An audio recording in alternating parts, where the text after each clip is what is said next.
This podcast details true crime cases. It contains adult themes and may contain descriptions of violence. It is not intended for children. Listener discretion is advised.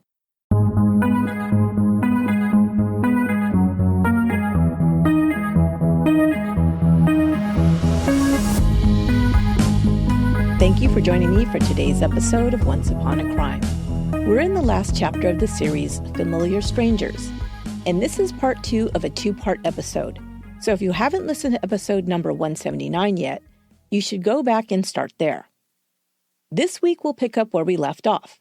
The Romanov family dynasty ended in 1917 when Bolshevik forces toppled the monarchy. Tsar Nicholas, Empress Alexandra, and their 5 children were held prisoner for 16 months, and then it was reported they had been executed in the basement of the Ipatiev house in Ekaterinburg. However, their bodies were never found. The Bolshevik Party, led by Vladimir Lenin, did not admit to executing the entire family, but only took responsibility for the assassination of Nicholas II. Because of this, some believed that the rest of the imperial family was alive, possibly escaped and hiding somewhere. This provided an opening for a number of people to come forward over the following months and years, claiming to be one of the missing Romanovs. Most of these claimants were quickly denounced as imposters. But one claimant would emerge in 1920 who was not so easily dismissed. A young woman emerged in Germany who had enough similarities with the Grand Duchess Anastasia Romanov that some believed she was the missing daughter of Tsar Nicholas II. Others would say she was a fraud. The debate would continue with many people weighing in, including doctors, detectives, government officials, former servants, and acquaintances of the imperial family, and even other Romanov family members, to investigate the young woman's claim. Even so, this mystery would not be easily solved. Join me now for the second half of the story of Anastasia Romanov.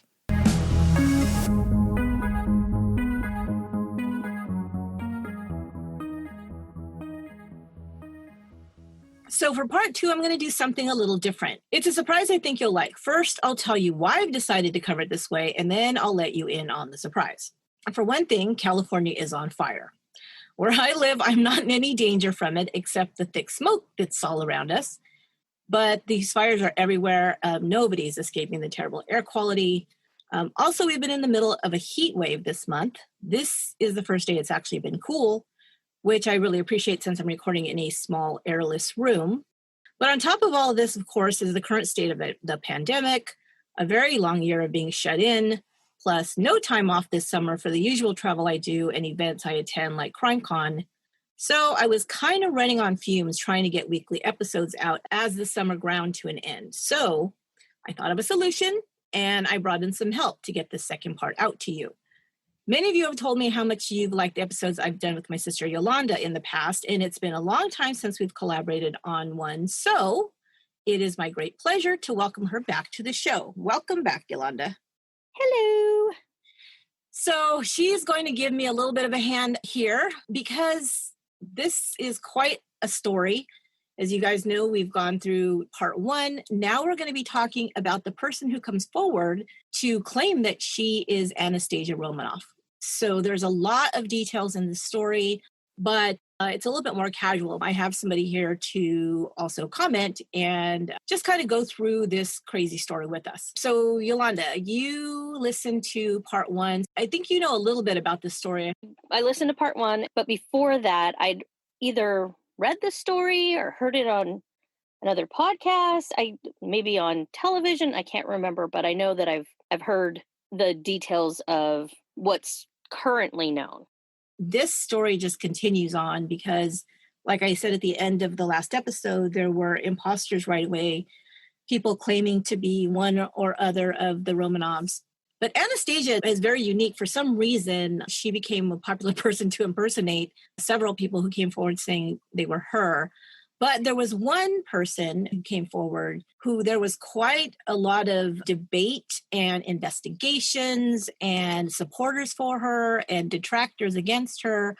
And this went on for quite a while. So that's the story that I'm going to be telling you now. Where this story starts which is 3 years after the disappearance of the imperial family.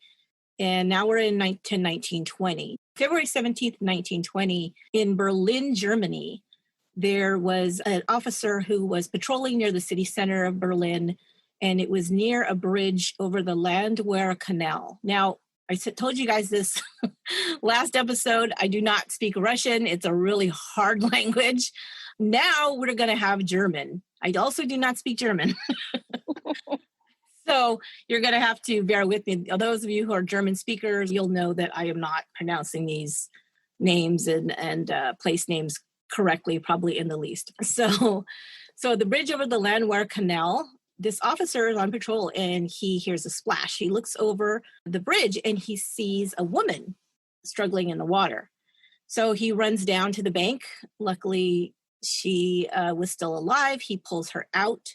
This is a petite, dark-haired woman. At first glance, she looked like she was in her 20s, very petite, 5'2" tall, about 110 pounds. Well, as he pulls her out of the canal, she was fully dressed. So obviously, at first glance, this is going to be some kind of suicide attempt, apparently. So he takes her to the hospital. She gets examined. It doesn't appear she's injured. The first problem that we have, and this is going to continue to be an issue, is that she would not answer any questions at all. She would not identify herself. There was nothing on her. She had no ID. She had no money, nothing. So the few words that they can get out of her, she does speak German, and she speaks good German. They're trying to figure out who she is. She will not answer any questions. And they do, however, notice several injuries to her body as they're examining her. There are several older scars pretty much all over her body, on various parts of her body. There's also evidence that possibly sometime in the past had received a traumatic blow to her face and head, because both her upper and lower jaw had previously been fractured. So that's got to be a pretty serious injury.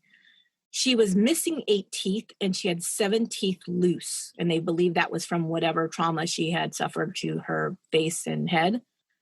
She also had a right scar on the top of her foot and on her sole. So it was like the wound had entered the top of the foot and pierced through the back of the sole. So it was like something went right through it.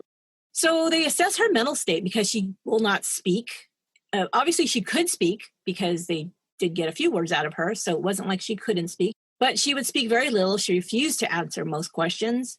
And this is something that I kept picturing because they said whenever they tried to really get her to speak or spoke to her directly, she would either, number one, turn her head to the wall like she's not like she can't, la, la, la, la, I can't hear you, or that kind of thing, which is really annoying if you think about it.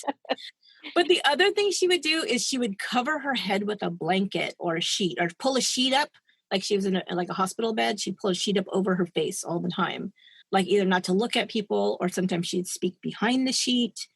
She obviously had some major trauma at some point. So yeah, that kind of makes sense. I mean, so there was obviously something, mentally going on here.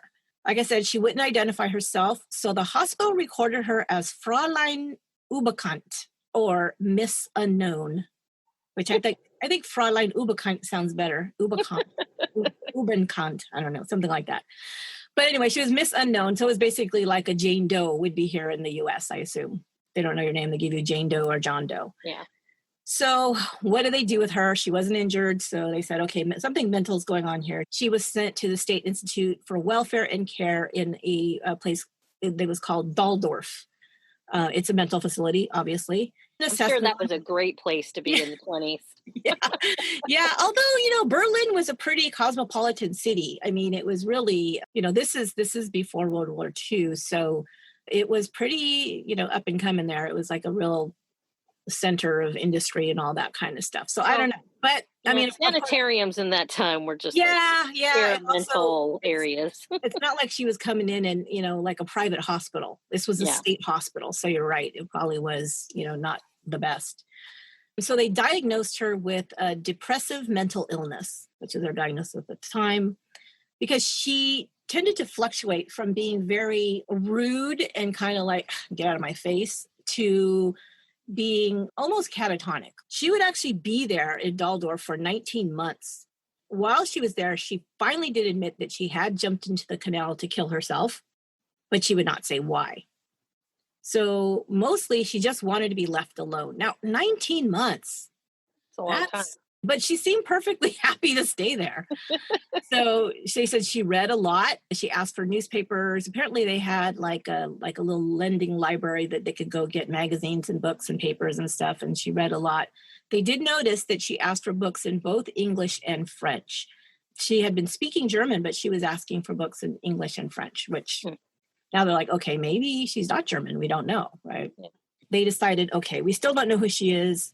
We're going to circulate her photo around to other police departments, hospitals, etc., trying to ID her. This goes on. June, she's questioned again by the police. They come back. They're like, look, who are you? And they did a lot of work for it being that time. Yeah, because they didn't really know what to do with her. But she was then fingerprinted in June. Still didn't get any hits, I guess. So now let's fast forward. Like I said, this started in February of 1920. This is October of 1921 now. She has become friendly with some of the nurses. That October, she gets a copy of this issue of a German, it's like a weekly magazine called the Berliner Illustrierte Zeitung. I don't know. Let's call it the Berliner. Let's call it the Berliner. Okay. Well, on the cover of this magazine was a photo of the missing and supposed executed Grand Duchesses, Anastasia, of course, Tatiana, and Marie. So the three, there was a picture of the three of them on the cover. And the title on the magazine was, quote, "Is one of the Tsar's daughters alive?" Because this had been something that, it was one of those things that became kind of like a mystery, a legend. It's almost like, I would think of it like the true crime of that day, where people are like following this story, like what happened. Like the Jean Bonnet of that time. Yeah. But a missing person. Yeah. But a missing person. But a missing person. Yeah. Or maybe it's more like the McCann, right? Yeah, Madeleine McCann, something like that, But of course, this was the imperial family, so it's even more. So, of course. I mean, it would be like if one of the royal went missing all of a sudden, and it's like, well, what happened? Yeah, exactly. Because, I mean, the royals are already like a big draw to people. People always want to know everything about them. And then something like this is just, takes it to another level.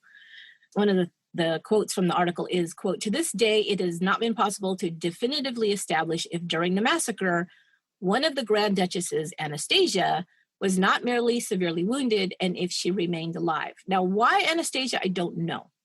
That to me is still a mystery. Was she the one with the personality that was, which one was the one that had like the really good personality that she was like fun? Yeah, because she was the youngest daughter. Okay. She was, very, almost kind of childlike, even into her late teens. She liked to, play pranks and all this kind of stuff. And sometimes people said, she was kind of a pain in the ass, but she was also kind of entertaining, so. Maybe the whole thing was, one, it's a better story if you think that the youngest one of the clan lives. And two, it would make more sense that they would have allowed the youngest one to be let go or get away or whatever, right? Rather than one of the older ones. Right. So she has this magazine.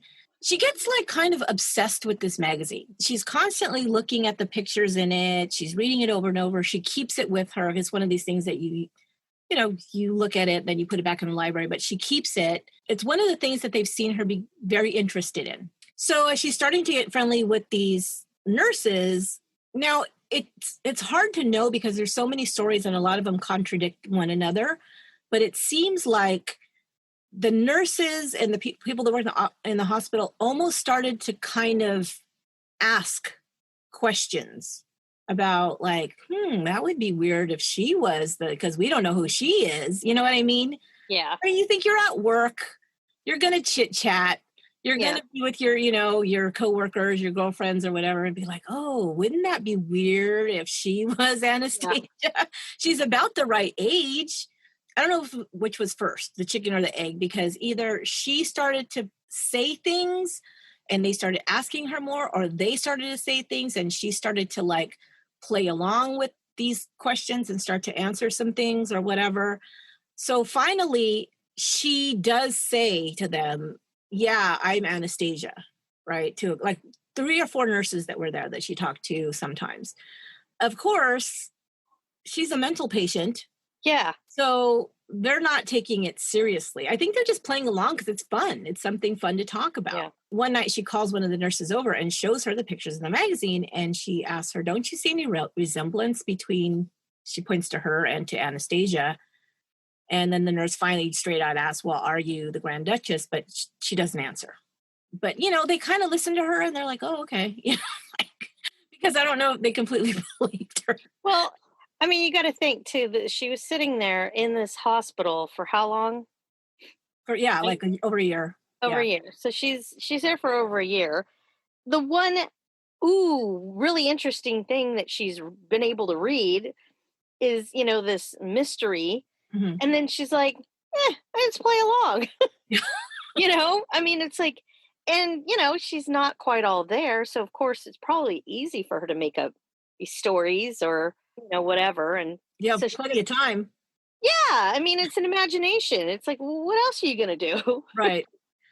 So after she tells him the story about escaping, then she swears the nurses to secrecy and nothing more is said after that. And of course, they probably just thought, okay, well, she's delusional and that was fun, but that's over. Okay, so that probably would have been the end of it, really. Except for in December of that year, another woman was admitted to Daldorf. Her name was Marie Clara Puthert. She was a 50-year-old woman. She was hospitalized for attack of the nerves, which was a thing that they used to put on women's diagnosis back in the day. She was a German woman, and she had actually lived in Russia. So, she was close to the story. She understood some Russian, the whole thing. She had lived in a home of a wealthy aristocrat as a dressmaker. So she befriends the Miss Unknown, still doesn't have a name. After they start getting, actually she starts talking to her, she starts showing her the magazine. She seemed obsessed over this magazine and over this story, right? Well, the other woman is also a mental patient. So, so she really buys into the story. And she's like, oh my God, this is amazing, right? So she leaves, she gets discharged a month later. Because her nerves are better. Yes, because she got a great story now, but she's got to go tell people about this story, right? So she does. So she leaves and she starts telling people the Grand Duchess is alive. She was rescued. She's in a hospital in Berlin. She's, and people, of course, are thinking, you just got out of a mental hospital. Okay. So we're going to believe you now. But here's the thing. She does not identify her as Anastasia. She identifies her as her older sister, Tatiana. Where she got that idea, I don't know. But again, the Miss Unknown never really was very clear about anything. She said she was one of the Romanov family. She escaped. She never said which one. She never really, they would try to ask her more questions and she would just clam up again, right? So, which is a good way to play it if you're trying to get people intrigued in your story, right? Yeah. It's like a soap opera and something dramatic happens and then it ends. You'll exactly. have to tune in next week, So about a month after she's released, she happens to run into another, because you're going to remember, okay, when the Russian Revolution happened, all the aristocrats, all the people who were the monarchists all had to flee Russia. So there's a lot of emigres in Germany and other places, but there was a lot in Berlin. There was a big community of them in Berlin who, formerly had been in Russia. So she meets one of these people who's there. And that'll be a great place to be in a few years after that. But anyway, going. It gets bad. It does. Yeah. that's coming. But anyway, so they get in a conversation and he tells her that he was and it's true. He said that he was formerly employed by the Dowager Empress Marie, who was Anastasia's grandmother. Okay. So this is Nicholas II's mom, and he used to work for her. His name was Nicholas von Schwab. Now he's going to play a big part in the story. She tells him about the woman in Daldorf. He says, I know this family. I can go and, check this out. Right. And like in March of 1922. So the woman, Clara, the one who had been in the hospital, and von Schwab and another friend go to Daldorf. Of course, they get there. First thing she does, puts the sheet over her face and refuses to speak. Of course. So he starts speaking to her in Russian. She says in German, I don't speak Russian. Okay, right there, I'd be like, okay, case closed. She doesn't speak Russian. She cannot be Anastasia, right? Yeah. But they continue. And he shows her a picture of his former employer, the Dowager, which was her grandmother. She says she doesn't know her. She's giving like one-word answers. She won't really engage. They're thinking, well, she's in a mental hospital. She may not be all there, right? Yeah. When he leaves, von Schwab leaves, he decides that he's going to take this story to an organization called the Supreme Monarchist Council, and they have a chapter, I guess, or whatever, in Berlin.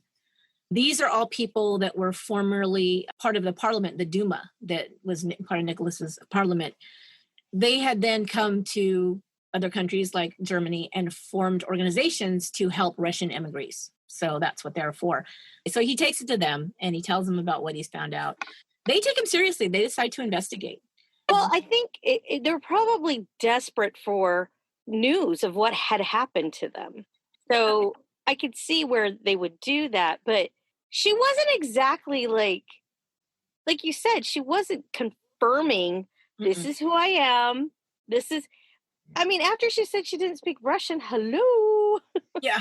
But and this is the pattern that we'll see because this continues. And this is why it can get a little frustrating, but it also gets confusing because it's like, is she or isn't she?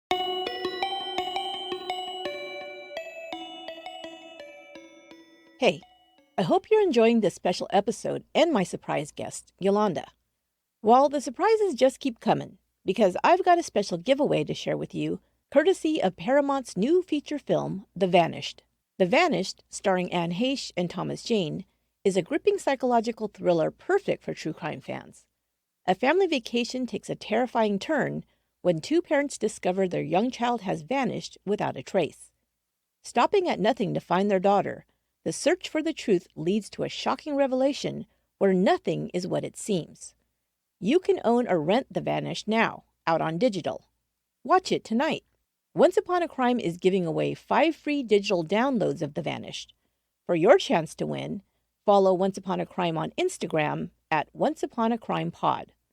Like our post about the Vanished giveaway, and you could be one of the 5 lucky winners selected at random to receive a free digital download code to watch the movie. You just have to supply the popcorn. Good luck, and we'd like to thank The Vanished and Paramount Pictures for this awesome giveaway. Now, back to the show.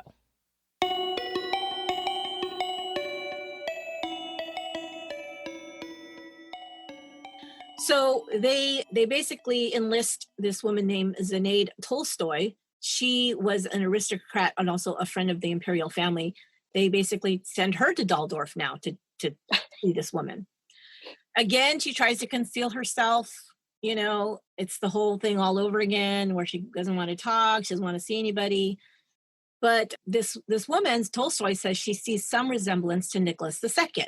So that's the first thing. She's like, oh, she kind of looks like Nicholas II. Then this woman has brought a bunch of photos and postcards and letters that had to do with the imperial family, pictures of the family and all of that. As she starts showing her these things, she becomes very agitated. She starts crying. So when this woman leaves, she will say that it is her determination that she is one of the Romanovs, but she's Tatiana. But the other woman, Clara, she goes, no, she's Anastasia. And then she goes, oh, yeah, you're right. Yeah, she looks just like Anastasia. That's right, she's Anastasia. This kind of shows me that they want to believe in some respects, right? But then months later, this woman now says she could change her mind. She said, nope, she's not one of the Tsar's daughters. So right around this time, because, this investigation has started, the Russian community that are there in Germany start hearing about this claim. Now it becomes a thing in the news. But now the council's like, she thinks it is, but she's not sure, so we got to send somebody else. So now they send word to Princess Irene of Prussia. Now you remember the imperial family, they had royal family lines everywhere, Denmark to Greece to Russia to Germany to, everywhere. So this is Princess Irene of Prussia. She's Empress Alexandra's sister. So this would be Anastasia's aunt. Well, Princess, she's like, I don't putting me in the middle of this mess, you know. So she sends another person who she knows the family, Baroness Sophie Buxhoevden. I like that name, Buxhoevden. She was Empress Alexandra's former lady in waiting, so she's going to know her. Well, she had last seen the family when they were being sent from Tobolsk to Ekaterinburg, which is where they were executed. So she saw them, one of the last people that saw them that survived. When the Baroness comes, she speaks to her in English because she also spoke English. And none of her language skills were that great, but she spoke English to her mom. And so she knew English, she could understand it, she could speak it. But the Baroness reports that this woman didn't understand a word that I said. So the end. This isn't her. And she also keeps holding a sheet up over her face. Now, one of the reasons she kept holding the sheet up over her face is because of her teeth. They had actually pulled a bunch of teeth once she got to the hospital because they were all basically falling out. Yeah. So she was hiding her face, but also she was hiding her face, not just her teeth. So, but she said she would have recognized me. There's no recognition at all. So Clara's back there and she's like, God dang it, she's blowing it, right? And Clara whispers to, isn't that Mama? And she shows her the picture. She's showing her pictures of Alexandra and Tsar Nicholas and all this stuff. She goes, isn't that Mama? And this Baroness gets pissed. She's like, you know what? I'm done with this. So she rips the sheet down from her face. I was wondering why someone hadn't done that sooner. Yeah, I don't know. So she does. And she says, there's some resemblance in her eyes and her forehead, but when she saw the whole face, no. She goes, it wasn't. She didn't have the same mouth. She didn't have the same nose. It just couldn't be. She said she did not in the least physically resemble Anastasia. But this was not reported in the newspaper, so the community still thought that maybe Anastasia was in this hospital. And people started coming and bringing her gifts and bringing her things and, little mementos from the imperial family, like maybe like commemorative little books and postcards and pictures and whatever. And two of the regular visitors that came were a baron named Arthur von Kleist and his wife Marie, and they became friends. As much as you can become friends with somebody who barely talks, but they became friends. So they requested that this Miss Unknown, who they still don't have a name for, they asked for her to be released into their care. Now, they're barons. They live in Berlin. They have a lot of money and whatever. So in May of 1922, she moves in with the von Kleist. And, they're basically a big-ass house, and she has everything she could want. They treat her really nicely. They believe she's Anastasia. This is why. They believe. I think that at first they weren't quite sure, but they thought, if there's a chance that she is, we want to be on the good side of that, right? What did they call her? They asked her, well, we don't know what to call you. Like, do we call you Grand Duchess? She goes, no, I don't want to be called that. Just call me Fraulein Annie. So she's Fraulein Annie now. They gave her a room. They bought her all kinds of clothes. They took her out on the town. Lots of people started coming again to visit, including their aristocratic friends, bringing her all kinds of stuff, including more magazines, books, newspapers about the Romanovs. Just her jam, so she's just all into it. Totally. She was spending hours, just like she had the stuff all over her room. She was constantly reading about it. She had pictures up, it's just, she was way into it. So she was fangirling all over the... Totally. Fangirling, but she's one of the, supposedly yes. One of the family. So, And then you're just like, hoarding all of this stuff about whoever your celebrity crush is. And then you're like... Yeah, now you're part of it, so it's even bigger than that. You're like, okay, this works, and they're feeding me and buying me things. Oh yeah, it's a nice gig, man. Yeah, just don't look at my teeth. And she just did she carry a sheet around with her? Yeah, well, even when she was living with them, she didn't spend a lot of time around them. She was like holed up in her room. She would not take meals with them. They sit down in the dining room with their family and have dinner, and she wouldn't. She would eat in her room. She just kind of kept to herself. Her moods very much swung from one to another. Of course, you can't diagnose, but I think if we did take a stab at it, I would say something like bipolar. Yeah. Because the way that they describe her is she would be not talking to anybody, in bed all day, not wanting anybody around, to talking nonstop about the Romanovs. And then she would get very angry and agitated She had a paranoid thing going on as well, where she would constantly be like, why are you spying on me? Who's coming? What do they want? But she wouldn't just be fearful. She'd get angry. And she would start like causing a scene and screaming at people and being very rude. It would be very volatile, her mood, and it would swing all over the place. Well, she's who I'd want in my house as a guest. Yeah. And this is what's going to happen is there's people that are going to be her supporters, but pretty much everybody's going to get sick of her at some point and say, I can't deal with this. And so this is what happens because this is how she is. So this is when she tells about her escape in detail, about how she escaped the execution. She tells us to the Von Cleese while she's there. And they write it down because they're keeping track of everything, right? So they write it down. So this becomes the written account of what happened to her that they're going to share with when there's an investigation, when people, are looking into this. She said that her time at what they call the House of Special Purpose. I've got to say something about the House of Special Purpose. Okay. Because the whole time that you were repeating that in the first episode, all I kept thinking was the movie. And do you know what I'm talking about? No. Steve Martin, jerk. You don't remember him? I remember the movie. Special Purpose. Oh. Stupid. So every time you said the House of Special Purpose, I wanted to like spit out my water. What's my special purpose? Sorry, showing my age. So she said that her time there had been hell. Like I said, the soldiers were like wild animals towards us. The executions came very suddenly, she said. They were all taken into this basement room. When the shooting started, she had shielded herself behind her sister Tatiana, who was killed first. She changed this detail as she told this story more than once. Another time she'd say that sometimes she would say that she was behind Olga, not Tatiana, but it was kind of, a little bit of a difference in the story. But she says she then received some blows and lost consciousness. But the accounts of her injuries, she always varied those. Sometimes she said she received some shots, which of course they found no evidence of that she'd been, shot by bullets on her body. She also said she'd received injuries to her hand and behind the ear. One time she even said she was shot in the neck. She has all of the details about everything leading up to the actual assassination because she had all this information they kept giving her. Yes. When she awoke, she was being cared for by one of the soldiers that was actually there, that was guarding the house. His name was Alexander Tchaikovsky. She said he was about 26 years old. He was handsome. He had black hair, and he had told her that his family had once been Polish nobility. Apparently, I guess the story goes is that they thought she was dead, but she wasn't dead. She was wounded, but he realized she was still alive. So he had taken her, put her in a cart, took her to the home of his family, which was near there. At the home was his mother, Maria, sister Veronica, and brother Serge. Now, she has all of these names. It's funny how she's got so many details about this, right?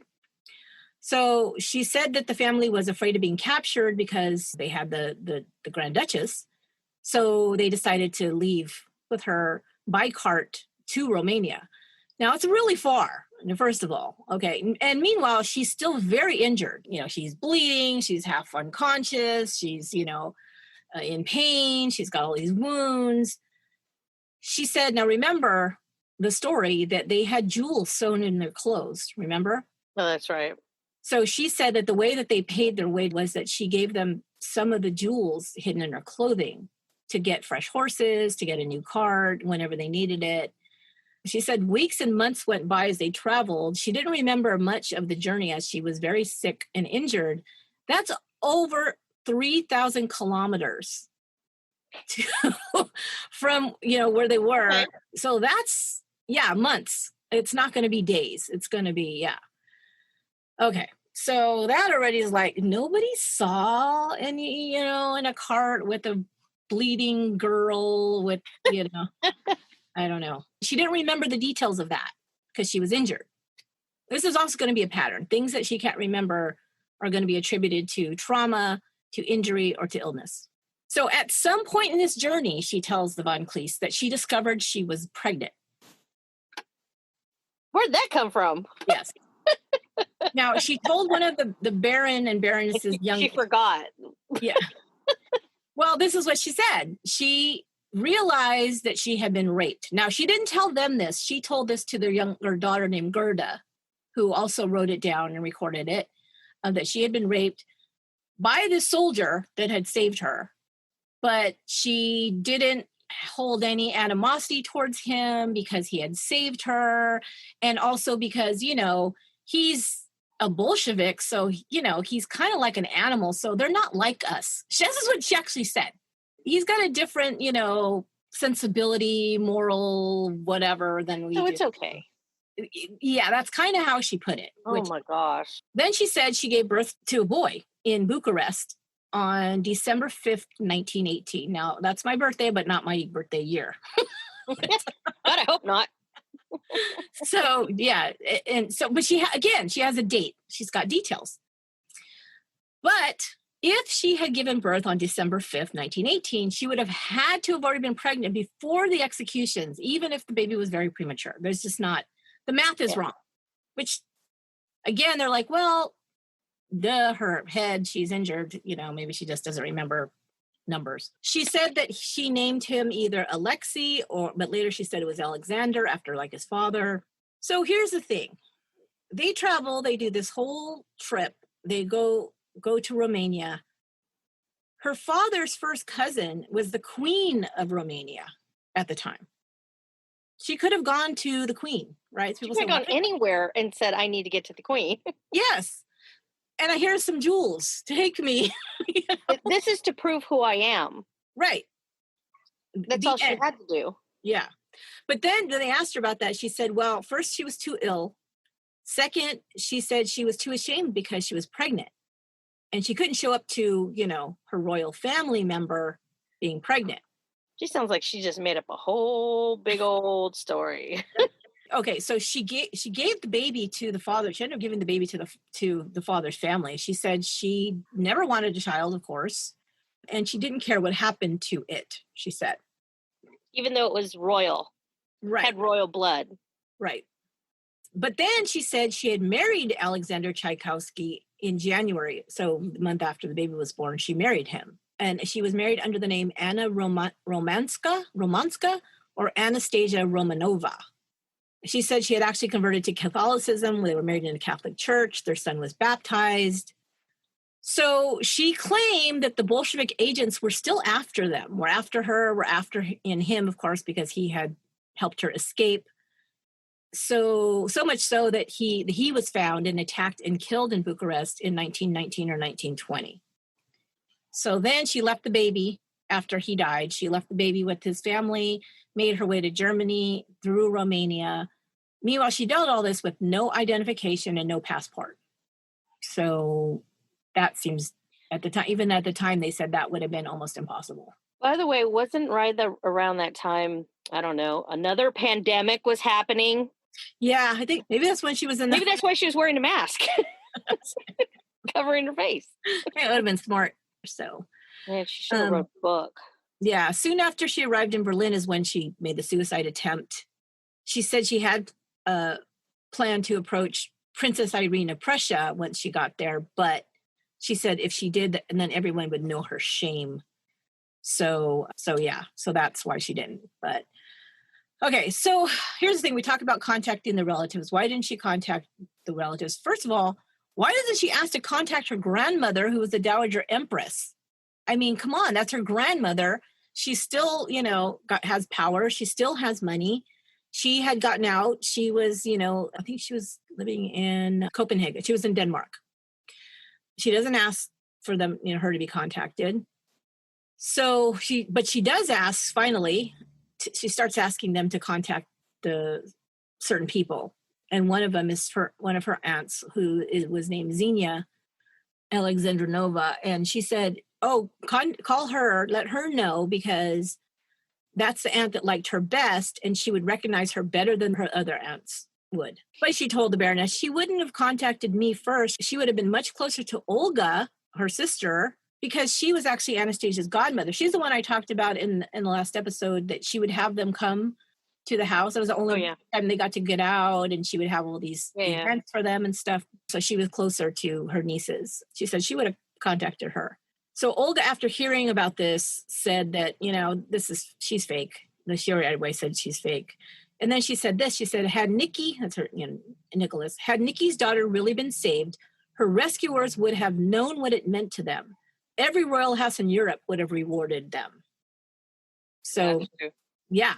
So the details, I also wonder if, as this story progressed and went along, if she actually started to believe some of it herself. Maybe because she obviously did still have some mental issues going on. So the details against her being Anastasia was that she would not speak Russian. When they asked her why not, she said it awakened too many painful memories for her. She would also say that her memory was impaired by her injuries. She said she had actually forgotten most of her Russian. So either she didn't want to because it was painful, or she forgot how. Some people said at times she could act like she may be a little bit well-mannered, and other times she just acted completely without social graces. So again, everything that didn't fit, you could make a case for, but she's not okay. You know what I mean? Like mentally, she's not okay. Emotionally, she's not okay. The Baroness would remain a supporter, but the Baron finally was he called bullshit. He was like, So that was the end of that. Well, here's the weird thing too, is there was something about her that got people to want to help her, want to rescue her, and continue to support her, because they continue to take care of her and house her and feed her and everything.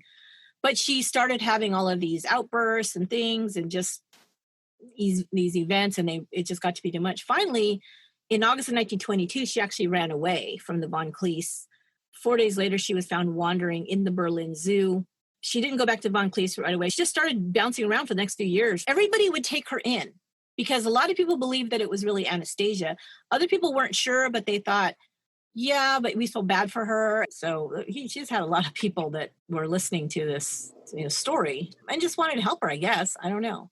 They did do an investigation in 1926. She's not gone to the papers or, hey, I'm Anastasia. She's never done any of that.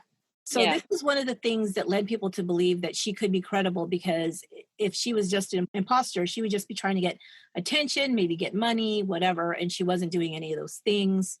So this woman was enlisted to start an investigation into the rescue story. So her name was Gertrude Spindler. She went to Bucharest to investigate the story. So she talked to the people in the Romanian government, the state police, Romania's Minister of the Interior, the former Russian ambassador to Romania. They all helped her with the investigation. She spent weeks going all around the places where she had said she had been. She checked into border crossings with anybody by any of those names she mentioned, or Tchaikovsky, the soldier. She looked for proof of residency in Bucharest. She looked at medical records, marriage records, baptism records, birth records of the baby, any reports of her husband's murder by the police or in the news or anything, any death record or burial record for him. The newspapers were contacted. They ran an article about her claim and asked for any witnesses to come forward who maybe knew any of these people by any of these names or had any information. Nothing was found or anything to connect that.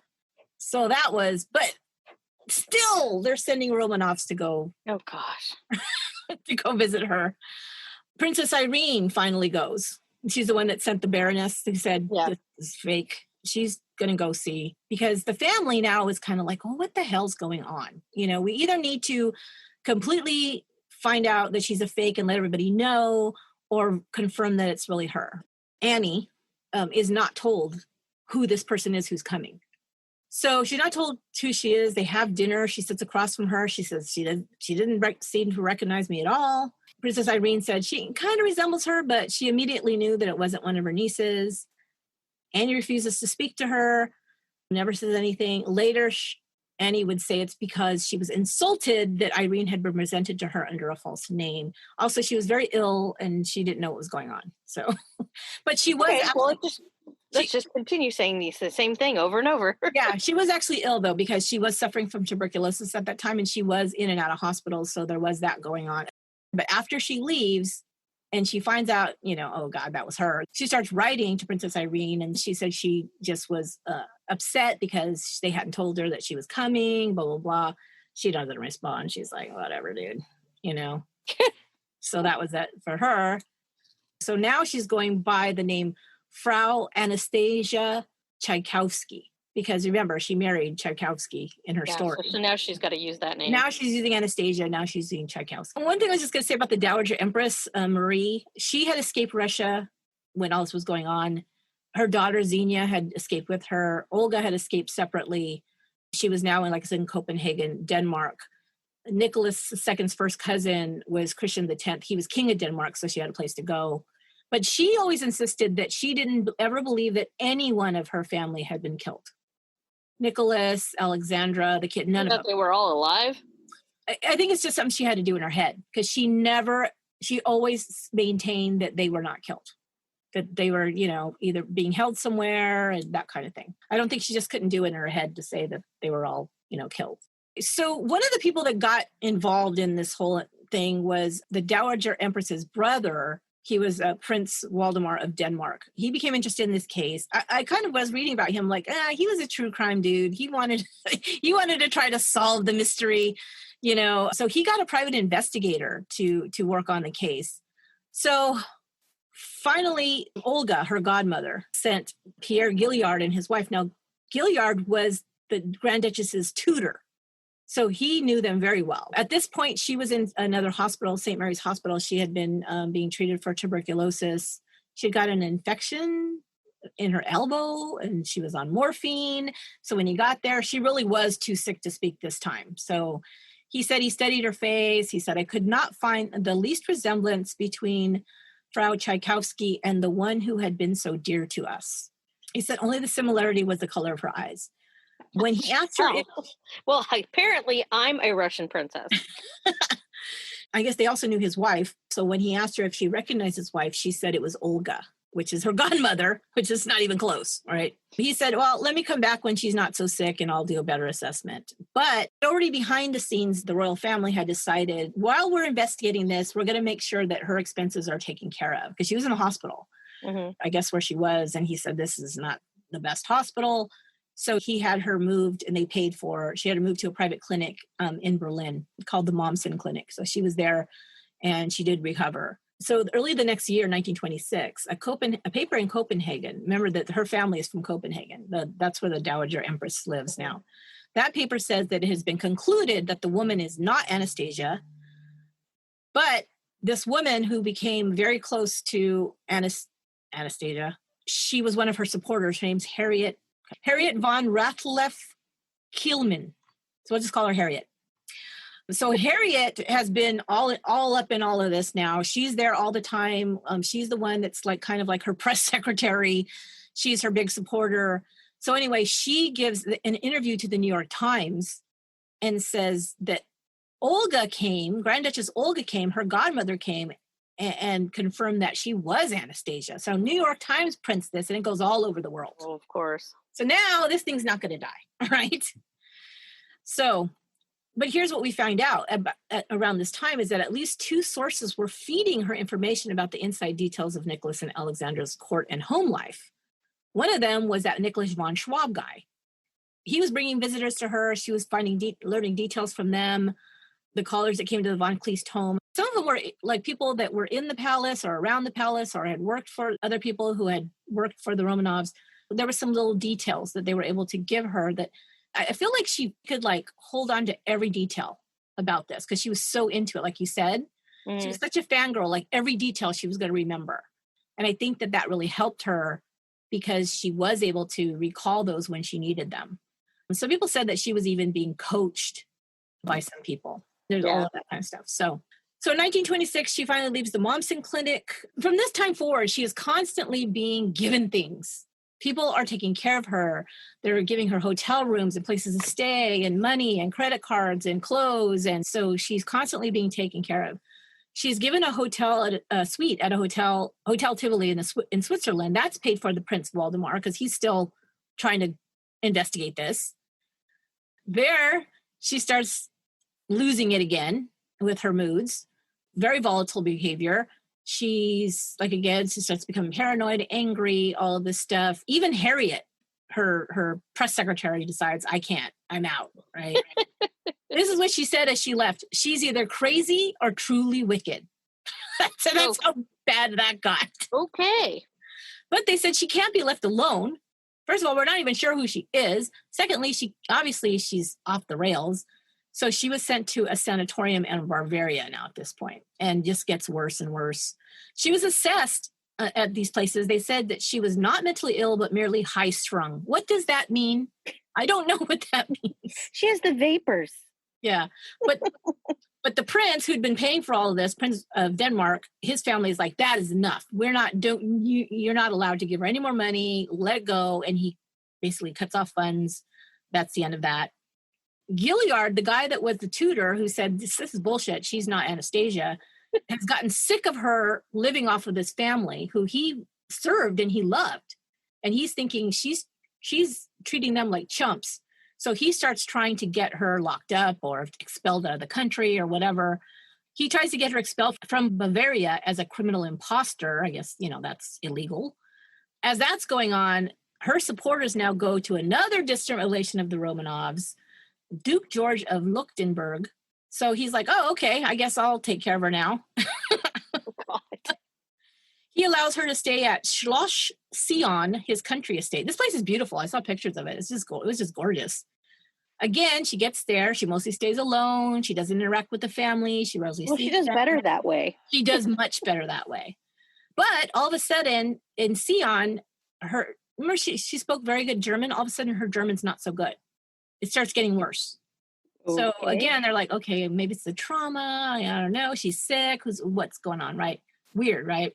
Other people came invited by this duke to come see her. One of them, and this one blew my mind, was Felix Yusupov, which was the guy that murdered Rasputin. Remember? Mm-hmm. I guess right before he was going to get there, they told her, Captain Yusupov is coming, an old friend of yours. What do you think her reaction would have been to know that this guy who killed the guy that they saw as like this holy man, their good friend. Don't go screaming into the night. Exactly. No, she's excited. Oh my God, my old friend. Wrong. Okay. But then I guess she don't take anything to drink from him. She either thought about it or went back to her books or her magazines or whatever, and she changed. All of a sudden, she was terrified that he's coming before he got there, right? And then later, she claimed that he had tried to kill her when they were alone when he had visited, and she had run out of the room. Okay, and she just got away. She just got away.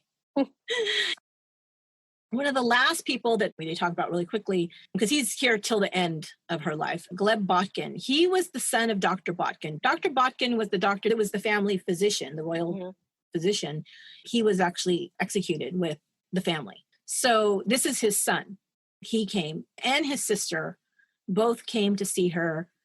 We're kind of not sure at first, but then became very big supporters and said they knew for 100% that she was Anastasia. Okay. But the country was split on whether she was her or not. Some people were saying, you guys are just trying to cheat her out of her inheritance. Other people were saying she's an imposter, she's a criminal, she should be arrested. So Botkin said, you know what? I think it's time for you to leave Europe. You're not safe here. Botkin had actually contacted one of Anastasia's second cousins, Princess Xenia, who is now living in New Jersey because she married an American and moved to New Jersey. And she agreed to allow her to come to stay with her in the U.S. So she goes to America in 1928. We needed her here. She travels with Xenia. Oh, yeah, it gets real bad. So she gets here in February of 1928. But the princess is actually not even in the country at the time. So some socialite comes and says, oh, I'll pick her up. She can stay with me until you get back or whatever. So when she gets there, she's just hobnobbing with the social set. The woman's buying her clothes on Fifth Avenue. She's going to parties. I mean, she's the toast of the town, right? Okay. Did she ever get any teeth? Because I think she did. I think she did. I don't know. Probably when Waldemar or whatever. Yeah. He probably bought her the teeth. So I was going to say, I'm like, because she was hiding her face. When she was staying at that Momsen clinic, that was a really it was a really kind of upscale private clinic. So I'm pretty sure they fixed her up there. Yeah. Man, she's gone a long way from hiding her face with a sheet. So then when this Romanov relative gets back a few weeks later, she's living in a big, huge, those gigantic estates they had on Long Island at the time, with the Great Gatsby. Yeah. That, right? With the green light. Yeah. So whatever she's calling herself now, she moves in to Oyster Bay, Long Island with this relative. She also became convinced that she was Anastasia. She said, she didn't look like Anastasia, but my intuitive impression of the family resemblance let me know that it was her. What does that mean? It makes nothing. So, but by August, she got tired of her too, kicked her out. But now she's in America, so she changed her name, thank God, because now we know what to call her. She goes by Anna Anderson. She goes back to that woman who first housed her when she came. Her name was Annie Burr Jennings. Well, this woman just basically opened up her home to her, gave her credit cards to shop at all of the stores. And, she was, like I said, now she's back on the social life, right? She's driven around in her chauffeured limousine, by her driver, all of this stuff again. Now, you'd think this would be the end of it. Great, you got it. You're set for life. This lady likes it because I have Russian nobility in my home and I could take her to all the parties. So that was her whole thing. Anna now she's having a great life. That should be the end of it. She cannot maintain it. Summer of 1930, she starts believing everybody's spying on her. She's going all crazy again, gets very paranoid, all this. Summer of 1930, she has a complete emotional breakdown. She starts screaming at Jennings and takes off. She goes back to the stores because she's going to go shop, what do you call that? She's going to do retail therapy. She had just called, Jennings every name in the book and, told her to F off and everything else. So she cut her off. So she gets to the store, declined. She can't buy anything. So now she freaks out. She returns back to Jennings' house. She throws a complete fit. She tries to attack the servants. She ends up being chased naked. Why and how she got naked, I have no idea. That's what you do when you get in a fight. She's chased naked onto the roof of this penthouse and then dragged back into the apartment by the servant screaming so she doesn't jump off the roof. Well, that's the end of that. So Jennings paid doctors to come who were willing to declare that she was delusional and had to be immediately committed, which is what happened. So she was sent to a, quote, rest home in Westchester County, New York, and basically stayed there for more than a year. When she got out in 1931, she goes back to Europe. She's admitted to a psychiatric institute in Hanover, Germany. That's paid for by the Jennings. I guess she's like, hey, I'll pay for her to live over there, right? She voluntarily stays at this psychiatric institute for over a year. She's shuffling around again. She's with the Von Clee. She's back with Harriet. She's taking out handouts, Finally, one of her supporters gives in 1949. This is going on for 50. Holy moly. Yeah. She's given a small cottage to live in, purchased by one of these supporters. She lived alone. She had 4 wolfhounds to keep her company. Those dogs are huge, aren't they? They are. They're ginormous, right? But she's still very not normal. So her house becomes, I would say, she becomes like a hoarder. She's got the dogs. She starts getting a bunch of cats. Oh, God. Crazy cat lady. She's sleeping on the couch. The dogs are sleeping on the bed. All the walls are full of photos of the royal family, of course. There's clutter everywhere, the magazines, newspapers, junk. It becomes a health hazard. So the people that gave her the house move her out and into another house nearby. And this is in 1960. So this goes on for like 10 years. But she starts all over again. Hoarding, the house becomes uninhabitable as well. She's still being sought out by reporters and curious people, but she won't talk to anybody. But in 1954, a play comes out about her story of her life, and it's called Anastasia. It later opens in London, starring Sir Laurence Olivier on the stage. Then it comes to Broadway. Then it becomes a film called Anastasia, which I haven't seen. I need to watch this. It's starring Helen Hayes as the Dowager Empress, as her grandmother, and Ingrid Bergman plays Anastasia. And this was made in 1956. Bergman actually got her second Best Actress Oscar for playing Anastasia. I've never seen this movie. I don't know how. I haven't seen it. Because, now this renewed interest because of the movie and all of this stuff, Life magazine seeks her out and she gives them an interview. It's like one of the first interviews she gives since who knows when. But there's photographs in that Life magazine of her in that house. It's just crowded with junk. It's just, yeah, it's sad. So late 1960s move forward, she's living in this house is in terrible condition. There's more than 60 cats. Oh, God, that's nasty. There's garbage everywhere. I can smell that house from here. And, oh my God, some of them, when her cats and her dogs die, she buries them in the backyard, but not deep. And so it stinks and the whole block smells like dead animals. So the neighbors start complaining. Her benefactor is Prince Frederick of Bavaria. Are they sure it's animals? So he contacts her and he tells her that the house has to be cleaned up and put in order. He's going to have to take her somewhere else. And he's still being very nice to her. He's like, we've got to get you out of there so we can clean it up. You get it back in order, blah, blah, blah. While she locks the doors, won't let anybody in, won't talk to anybody.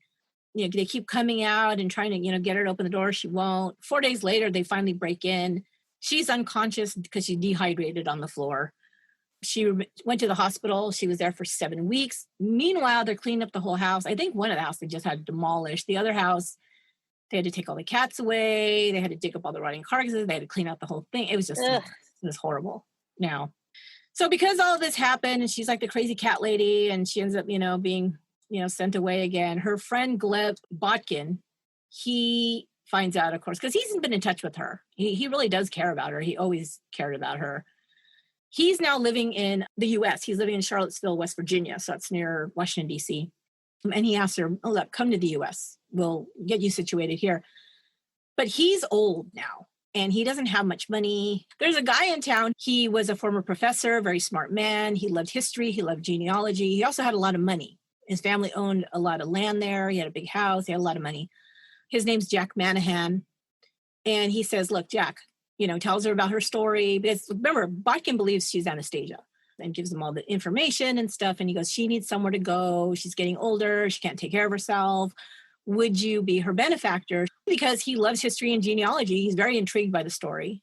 Like I said, he's wealthy. He's also kind of eccentric. And he finds out that she has nowhere to go, and he agrees. So she comes in July of 1968. Very first plane ride she's ever been on. She goes to Washington, D.C. She loves the D.C. area. Guess who visits her at Manahan's house? Oh, God, I'm afraid. Maria Rasputin, Gregory Rasputin's daughter, comes to see her. Now, that's the one that, remember, they didn't invite them to the funeral? Yeah. But, they let her come to the house after and will, give you tea or something. I don't know what happened. But because she had heard the whole story, she believed that she was Anastasia because she said, well, she knew all these details about the history. She knew details about the history with her father. So when she comes, she's a supporter. She's like, oh, yeah, it's her. But then Maria tells her, okay, now I need you to go with me to Los Angeles because we're going to be making a documentary film about my father and you need to be interviewed for that. And so you can come with me. And she's like, oh, hell no, I'm not doing that. So now Maria gets pissed and she says, you know what? You're not Anastasia. Okay, last part of the crazy story. That December, Anna marries Jack. He's 20 years younger than her, but he offers her financial security and her visa is about to expire. Okay, well, why not? Yeah. And, she finally has a legal name, Anastasia Manahan, but she only wants to be called Mrs. Manahan. He moves her into his estate. They actually seem to have a very nice relationship and they seem to be doing really well. But she starts collecting dogs and cats again. He starts collecting everything and he's got money, so he can go buy stuff from all over the world about anything about Anastasia and the Romanovs, anything about the story about her from the time that she was found in Berlin. He collects all of this stuff. That all comes into the house. More hoarding is going on here. Both of them now. Okay. So at first they speak English to each other because her English, I guess it's not very good, but she can speak it. But then they start speaking English/German and then finally just German. She calls him, his name is John. She calls him Hans, which I think is funny because Zarset's German for John. They live as a normal older couple. He has a country club nearby that they dine at all the time, but they go to the country club to have dinner several times a week. She's got a very short temper with him, and he seems to be a person, like he'll argue sometimes, but he seems like he kind of puts up with whatever. But she gets angry with him in public. She starts screaming and yelling at him loudly in German. Now, if you heard anybody scream in German, it can be a little, Loud. a little scary, and loud. Finally, the country club says, don't renew your membership, please, Mr. Manahan. So they stop going there. They're home all the time. The house becomes dirty. He's not mowing the lawn anymore. He's not having anybody come. She doesn't want anybody at the house. By 1974, that house is just terrible. It's another hoarder house. He's even fined over $1,700 in order to clean it up by a judge because it's so bad. So 1979, she becomes ill. Now, this is going to be important. She becomes ill. She's rushed to Martha Jefferson Hospital. She has a tumor in her ovaries, and it becomes a bowel obstruction. So she has to undergo a surgery where a bowel tissue is removed. She recovered from that, but now she's really frail. She's in a wheelchair. In 1983, she's lived a long life, this woman. They both fall ill. House is even worse now. Her husband's not well now. A judge actually steps in and has appoints an attorney to be Anna's guardian because her husband's not doing it, and they're both sick. The attorney then commits her to a psychiatric ward because she's just getting worse. The next day, here comes Hans, her husband. He breaks her out of the hospital. He kidnaps her. This was a big story back then. They go on the lam like friggin' Bonnie and Clyde. They're missing for 4 days. They're finally found living in their old station wagon off of a country road. She's dehydrated again and very confused. Now, at the time, she was tiny. Like they said, she never hardly ate. She picked up food. She probably weighed like 85 pounds. She was tiny. Oh, so anyway, she returned to the hospital. Once she recovered, her appointed attorney has her admitted to a private nursing home. I think they said when she was taken to the hospital, she was weighing like 65 pounds. Oh my gosh. Yeah, she was bad.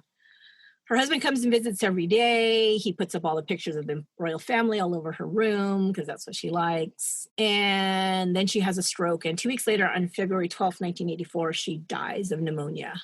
On her death certificate is recorded her name as Anastasia Nikolaevna Manahan.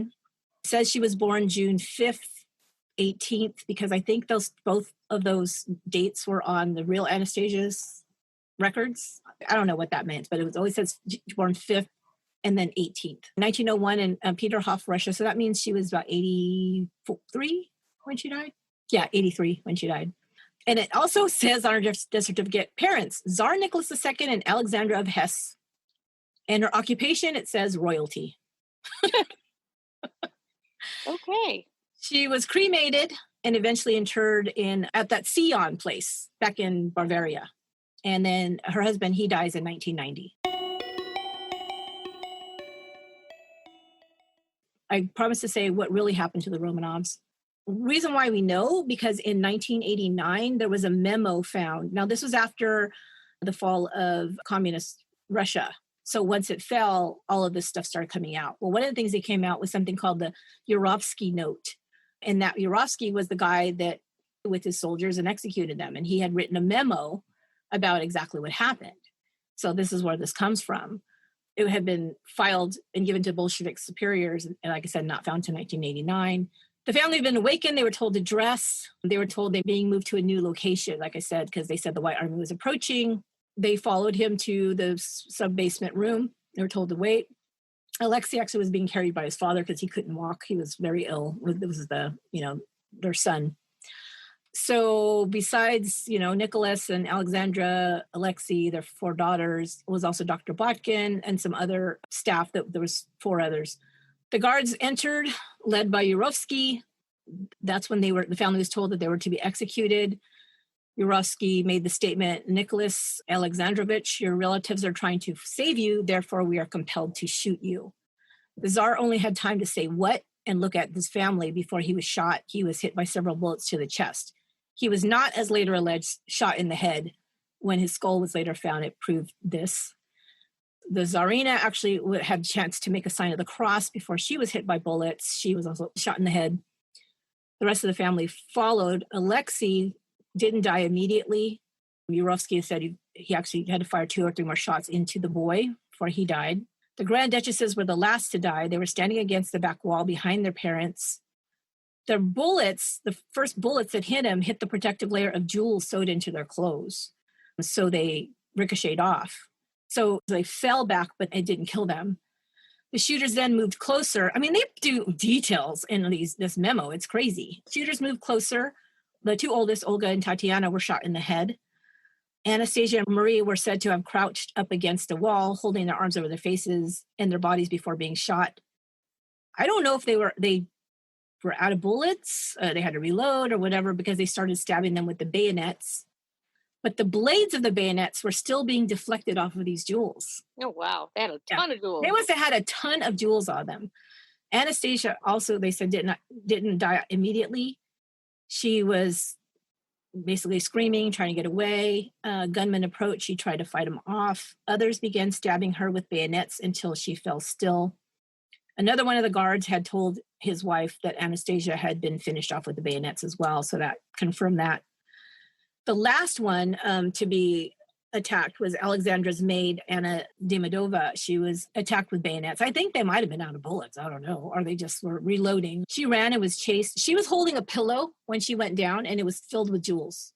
So she had that in front of her. So that was why they couldn't, didn't get her right away. But eventually they stabbed her to death. The bodies were then carried out of the room to a truck waiting in the courtyard. But when they put the bodies on the ground and started to put them in the truck, but Anastasia and Marie were still alive, they actually sat up and started coughing blood and moaning. And so they knew they're still alive. But the soldiers now couldn't shoot them because they were outside. So they didn't want to shoot them outside and call attention, because it was still a town. There's still people, not right there because it was a little bit of an estate, but not too far away. So they tried using the bayonets again, but I guess it would be like in the places that would have been more quickly fatal. So in the end, especially Anastasia, I know, and probably Marie, they were hit in the face and the head with the butt end of their rifle. The report actually says that Anastasia, because of this, it was bad. They just brutalized her. She was just drowned in her own blood, is what happened. They had originally said that they had been taken to the Kopyaki forest, which was nearby, and said they had been dismembered, their bodies dissolved in acid, but that wasn't true when this memo basically gave them the real story. This is the weird thing. First, the bodies were thrown down an abandoned mine shaft. And I don't know if I said this in episode 1 or not, but later, some of the family's belongings were actually found down that mine shaft. Jewels were found down that mine shaft. They did not search their possessions. There was, like I said, $14 million worth of jewels. Wow. Now, here's one question that some of the people that research this have is like, why didn't they, remember when they were with the first set of soldiers, or maybe even the second set of soldiers, and they were very friendly with them and they were being nice to them and stuff, why didn't they bribe them? Yeah. Here, we'll give you $1 million worth of jewels, or 1 million rubles, or whatever it was at the time, to help us escape. I think they must have thought that they were going to be rescued, that they weren't going to be killed. They had to have. Because don't you think somebody would have thought of that? Yeah. That's crazy. So those jewels were not found for, I don't know, I forget how long, but it was years before somebody found that mine shaft, found some like possessions, and found some of the jewels there. Wow. It's crazy. So anyway, the first bodies were thrown down this mine shaft, and then the bodies had been stripped. So maybe they found those jewels. I don't know. But 2 days later, the soldiers returned. I think somebody said, yeah, you can't just do that. They're going to be found. They returned. They tied the bodies with ropes and pulled them back up out of the mine shaft. They were driven then. This is why it was so hard to find the bodies and it took so long. They were driven then to another burial spot. They were going to go further out, but the truck broke down at a place called Pig's Meadow. So they dug a pit there. It was a mass grave. They tossed all but 2 of the bodies into the grave. The bodies of Anastasia and Alexei were not put in that grave, which we'll find out later from the DNA stuff. The bodies were then taken 200 feet across the meadow. A bonfire was lit. The bodies were doused with gasoline and thrown on the bonfire and burned. Then 2 shallow pits were dug and the remains were buried there. The mass grave in the forest, remember this is a 1989 memo, the mass grave in the forest had been found a decade earlier, but only after the fall of communism could the story be revealed. The grave was finally exhumed in 1991. They found shattered bones, skulls with bullet holes. They knew there was 11 victims total, including the 5 Romanov family members and 6 servants, but the remains of only 9 bodies were found. And that's why, because they had moved them. 16 years passed. People were trying to find those other two bodies because they wanted to prove one or other. Did anybody that it escape? was them or not? Yeah. Yeah. And the two most people wanted to know, Anastasia, because of that story that had been going on for so long, and Alexei, because he was a Tsarevich, he was the heir. Yeah. So, you want to know for sure whether he's alive or not. And you want to, even if you're pretty sure he's dead, you need to know that for sure, right? So in August 2007, a group of historians and archaeologists from Ekaterinburg discovered the two pits at the end of Pig's Meadow. It was only 200 feet from a cross marking the mass grave of the other family members. There was 48 pieces of bone found. All showed signs of having been burnt. They also showed signs of gunshot wounds, and they said that the bones had probably been hacked by axes into pieces. And I'm not really sure why they decided to do that with those two. There's all kinds of theories about that. And one of them that I heard, if somebody found that grave at some point, that mass grave, and it was the exact right number of people, they would know that those were the Romanovs, and they didn't want them to find them. Maybe they thought it would be more identifiable because everybody else was basically adults. It's one of those things everybody always debates, like why did that happen? Anyway, they were able to, forensic science, find out that those remains belonged to two people, one male, one female. The male was between the ages of 12 and 15. Alexei was 14. The girl was between 15 and 19, and Anastasia was 18. So that totally confirmed it. But then they did the DNA testing, finally, and confirmed that they were the children of Nicholas and Alexandra. And as far as the DNA testing on the rest of them, DNA was extracted from the femurs found at the gravesite for Nicholas and Alexandra. Oh, because a blood sample was donated by Prince Philip, the Duke of Edinburgh, because he was a direct blood relative of the Empress's mother, Princess Alice, and her grandmother, Queen Victoria.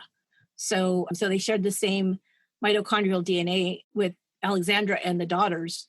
So they were able to say definitively that it was from, the Empress's family. When was that? That was in 2007, I think. Oh my gosh. I think that was 2007. Wow. Yeah, Nicholas II's remains were compared with, they had a bunch of relatives, so they were able to say that was him. They needed to find out now, because they have DNA, what about Anna Anderson? Yeah. So they did this hunt. Finally, somebody was able to track down, when she had that operation in 1979, they had actually taken pathology samples of the intestine that was removed, and they actually still had it. I don't know why they do that. So he had collected that sample. This doctor that was trying to do the DNA match, this was in 1994, he collected the tissue sample. So that was one of the pieces of DNA. She had been cremated, probably because she thought about, I don't want anybody to dig me up. Here's the other thing. They got a hair sample from her, and this is why. This woman named Susan Grindstoff Burkhart, she just lived there in Charlottesville. After Anna Anderson's husband died, his library was basically purchased or donated or something to the local bookstore. So they had a bunch of his books, right? So this woman had been interested in the Anna Anderson story since she was 12. This is another true crime head, right? This is another couch detective, She'd been so interested in it. So when she found out that some of his books were there at the bookstore, they just basically had them like in a basement, they had boxes of stuff in a basement room. She asked, I want to go through, I might want to buy some of these. And they said, sure. So she went through. She found several of his books with envelopes marked on the outside that said Anna's hair.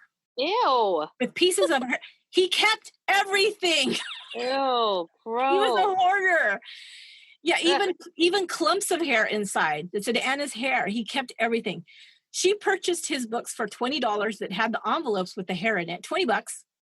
And she tracked down these people and said, hey, you want to check this out? And so they're like, hell yeah. So the DNA samples from her pathology and from her hair were tested by 3 separate labs. And the profile was compared to the remains of Nicholas and Alexandra. And no match. Denied. She was not related. Of course not. Of course not. So who was she? Anybody want to know? Tell you real quick. Yeah, did they know? Well, here's the weird thing. There had been rumors since the 1920s that this person saying she was Alexandra was a missing woman named Franziska Schanzkowska, who was a Polish factory worker. She had gone missing in Berlin at the beginning of 1920. They knew that this woman had worked in a munitions factory during World War I, but most people just rejected this because they said some Polish peasant who's uneducated could not have impersonated a royalty so well, and she spoke all these whatever, all this stuff. So they basically just rejected it, and it just kind of went by the wayside. But some people always believed that that was probably true. So when later on, when this came out, and we know that that's not her, people started writing books and things, and they started, really going back and figuring out who is this person, right? So they found out she was Franziska Schanzkowska. We'll call her Fran, okay? We'll call her Fran. So she was born in 1896 near the border of West Prussia and Pomerania. Now, did you know Pomerania was a country? No, I knew it was a dog. Exactly. I'm like, that must be where the Pomeranians come from. Who knew? I had no idea. Well, today it's Poland, but then it wasn't Poland. And this is the part is important. It's a weird detail because this region of this area that was kind of like rural, whatever, was inhabited by people called the Kashubians.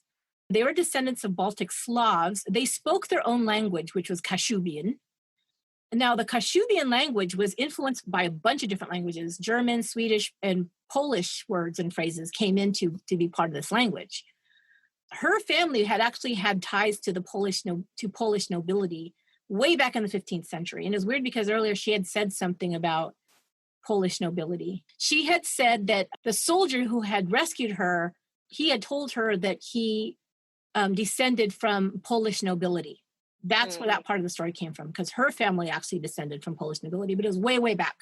By this time, they were already, 1800s, they were farmers. So her father, Anton, he was really a lot older than her mother. She had 4 siblings, like Anastasia did. She was the oldest, not the youngest, though. They all, they eked out a living on this farmland.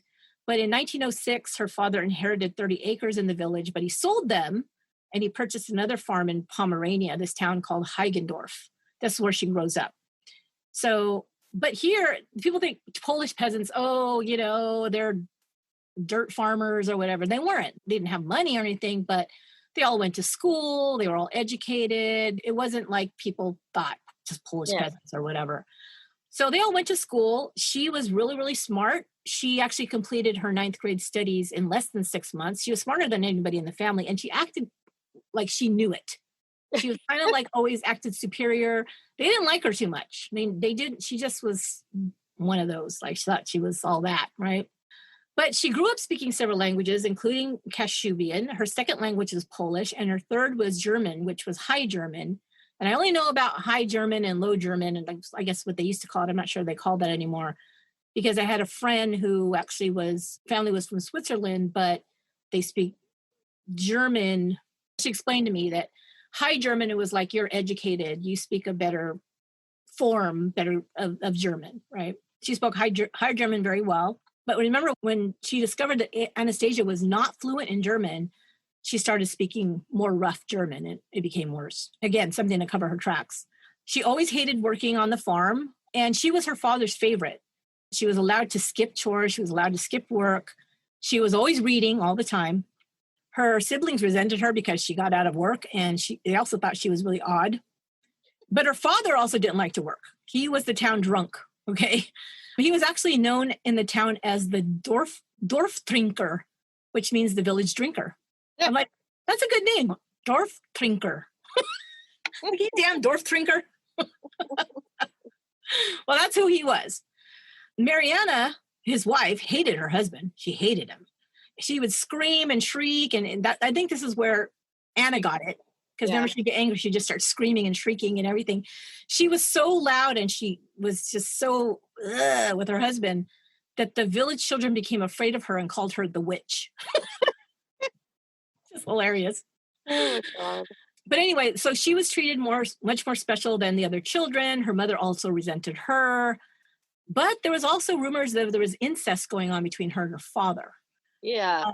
Which they said there was some evidence for it, possibly because her personality, everybody said, changed a lot as she reached like her preteens.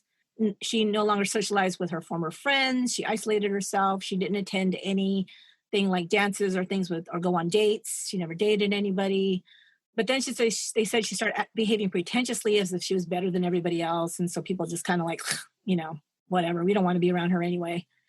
She wanted nothing to do with her family. At this time, she starts talking about wanting to be in better circles or like in better circumstances around better people. Mm-hmm. So when she was just 15 in 1912, her father died from tuberculosis, which she would also be sick with later on.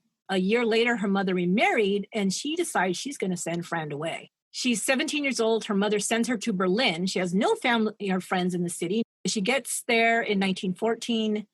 She works as a maid. She works as a waitress. She worked for a wealthy family, which is where they think she learned some of the better manners. Yeah. The First World War begins. And when that happens, for some reason, Fran's mother sends her 16-year-old sister Gertrude to live with her. Like, thanks. They share a room in an apartment building. This is where she starts working for the AEG, which is a company. It's a factory in Berlin. Mm-hmm. And it was a good gig because she was able to make more money. She got more ration coupons. This is during the war. So now they're bringing women in to work in the factories. The men are at war, so they need workers. Now, this factory manufactured military equipment, field telephones, plane motors. And what was Fran's job? She worked on an assembly line polishing grenades. Oh, my God. My question is, how shiny do your grenades have to be? And why would you need to do this? That's what I'm saying. Like, oh, my God. So, okay. So she's working there. In 1916, she meets a German soldier and they become engaged, but he's sent to the Eastern Front that summer and then he dies. It's believed that Fran may have been pregnant at this time. And this is possibly why she added the story about being raped and giving birth. Yeah. Because if she was examined, it probably would reveal that she had had a pregnancy. But yes, in 1951, a gynecological exam while she was in one of these hospitals did reveal that there was evidence of a pregnancy. But her family said that she had never been pregnant or given birth, which I don't know how they know because I don't think they were around her that much. Yeah. But here's the weird thing. Around the time that her fiancé went off to war and then he died soon after, she and her sister had a big falling out. Fran actually moved out of the apartment and moved into the building manager's apartment. This lady was named Anna Wingender. She was like one of the first ones who was going to take her in and take care of her. This starts kind of that pattern. She said she felt sorry for her. She feeds and she houses her. But this is why they think that she might have been pregnant, because she becomes ill at the time of blood poisoning. And what that suggests, they said, the people that researched this, is that it's possible that she had been pregnant and gotten an abortion, which it wasn't legal at the time, but it was common, especially people who, maybe were married or maybe weren't married, but the father had gone off to war and gotten killed or not coming back to them. And people were barely staying alive. They were starving, it's like, so that was something that was happening, but that was one of the dangers of it, is getting blood poisoning. So I think that maybe that might've happened at that time. They said, why did she get in a fight with her sister? Neither one of them would ever talk about it. She lived 2 floors above her sister and they never saw each other. And she would have also lost her job because a pregnant woman cannot work. Oh, that's right. So she would have had nothing. So anyway, she returned back to work in 1916, but she was not completely recovered from this illness. While she was on the assembly line, this is so crazy, she faints and she falls to the floor. A grenade that she was working on rolls out of her hand, rolls away, lands near the line foreman and explodes. And he's just blown to bits. Right in front of everybody. So here's the story, though. People said, oh, this is where she got the scars. Mm-hmm. But no. Because the family says, no, she was actually saved because she fell on the floor. She only had some superficial cuts. She didn't have any major injuries. She didn't have any deep cuts. There was no scarring. That's the story, though. Whenever you'll see it, it's like, oh, she got blown up in this factory and that's where she got the scars, but it's not true. So, well, after all of this crap that happened, she, fiance gets killed in the war and, she gets sick and her boss blows up in front of her and all this. What a nightmare. That sounds like a nightmare. This is where she finally, and I would think, yeah, this totally makes sense. She has her first breakdown and she's hospitalized, committed to an asylum in 1916. But here's the thing. This was actually like good luck for her because this is right in the middle of the worst time of the war where people are starving. The rations are being cut, all of this stuff. Now she's in a hospital. She's somewhere to sleep. She has food. She doesn't have to work. She's being taken care of. And I think that set up some of this later stuff where she's, I'll stay in the hospital. It's fine, And this is the last part of the crazy shit that happens to her. In 1918, she takes a job as a laborer at another estate. Now, it's the only work she can get, apparently, because she hated that kind of work. Yeah. But she works in the asparagus fields alongside, get this, Russian prisoners who'd been taken prisoner along the Eastern Front, and they were forced to work as laborers. She's working with all these Russians, so that's where she picked up some Russian. And probably the story about the princess. Maybe, yeah. I mean, I'm sure that they might have had, stories about that, but so she's there working with them for 5 months. This is the weird thing is there's no information about why this happened, but at that job that autumn, she gets attacked by one of the Russian soldiers. Now, she just could have been mouthing off. I don't know what happened. Nobody says. Nobody knows. She was attacked by one of the Russian soldiers, and he attacks her with some kind of farming tool, whether it's a pitchfork or a shovel, I don't know. But this is where she probably get those injuries. This is where she probably accounts for the fractured jaw, the loose teeth, the scars. The scars from the pierced foot could have been from a pitchfork. Yeah, through the foot. But she never told her family about this attack. They knew nothing about it. But it was on the record because she had worked for, I think it was a state, like belonged to the government or something. So there was a record of it. She goes back to her friend Anna Wingender's apartment. This is where she gets self-conscious. She's got the broken teeth. She starts covering her face when she talks, they said. She never had any friends over. The only one she talked to was Anna and her daughters. She was very depressed a lot of times. All she did was read. It was all the stuff you saw later on in the hospital. She also talks to the daughters about wishing to be someone grand, someone important. She was still staying with the Wingenders, went back to work at the farm that she was attacked at.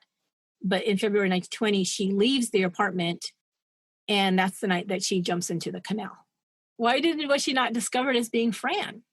Why didn't any of these people that knew who she was ever come forward and say? Her sister, her mother? Probably because none of them wanted her back.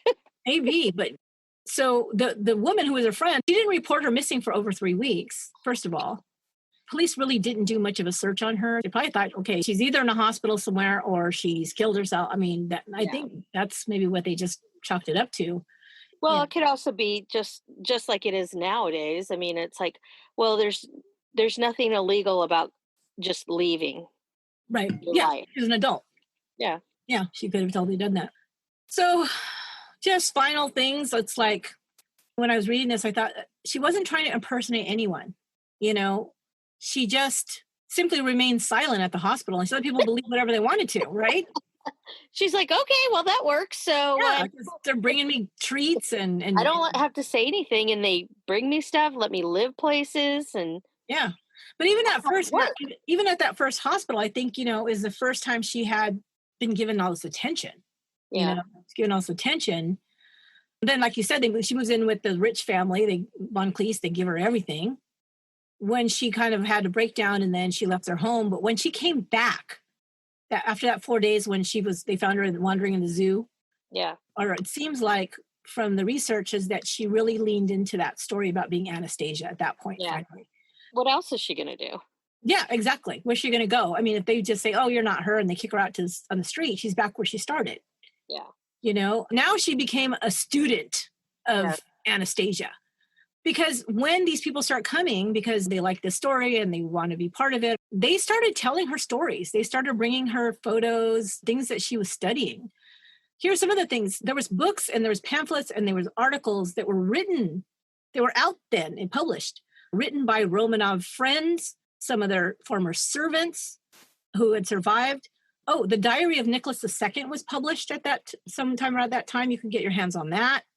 Also, there was letters between Nicholas and Alexandra that they'd written to each other during the war that were published. So there's got to be details in there. I mean, nicknames they called each other or all kinds of stuff. Like, what are the girls doing? Oh, the so-and-so has a little cat. She named it blah, blah, blah. Anything like that. And she seemed to remember everything, like I said. And whenever she couldn't answer something, we know what she'd do. She just blamed her injuries or trauma or illness. Or cover her face. Or cover. But even when she was staying with people, she always isolated herself. She didn't spend a lot of time around them because, they might ask her things that she couldn't answer. Yeah. All of that was going on. Less well, exposure. Obviously, she had anger and management problems as well. Yeah, I think it worked out both ways, I think. Yeah. Because on the one hand, it was less chance of being exposed. On the other hand, it was less chance of her freaking out and getting, thrown out again. But in total, there were 15 people who knew the Romanovs intimately, who, either worked for them, were close family members, that had all rejected her claim.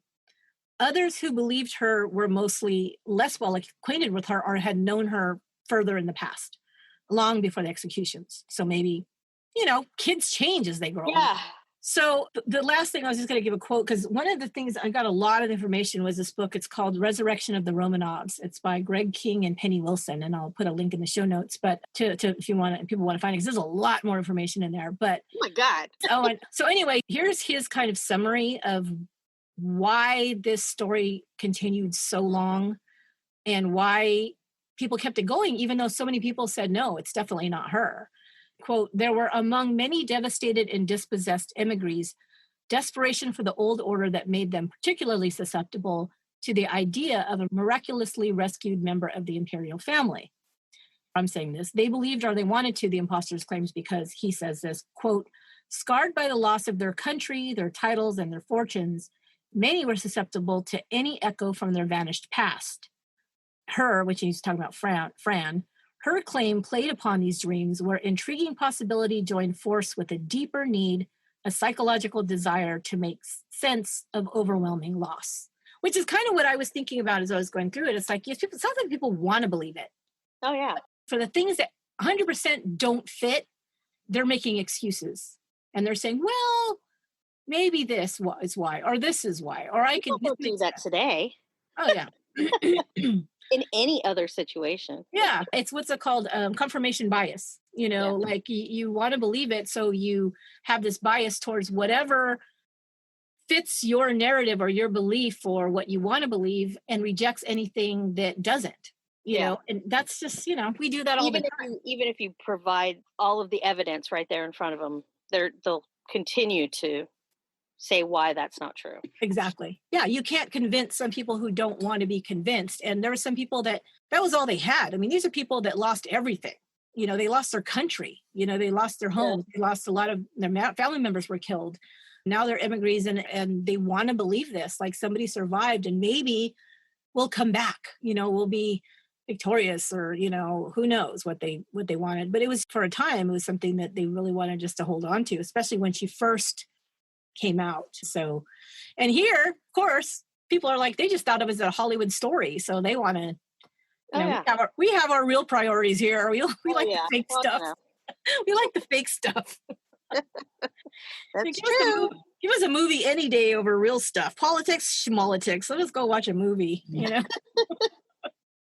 That's kind of it, man. Away from real life. Yeah. So that is Anastasia, Anna Anderson, not Anastasia. So yeah, that was crazy. That's a story. So anyway, so that is that.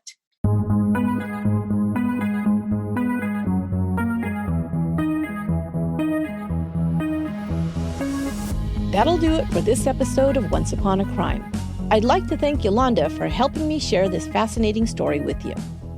I'll be back next week with a whole new series, Where Did the Summer Go? Join us for our new series for September, Bad Teacher.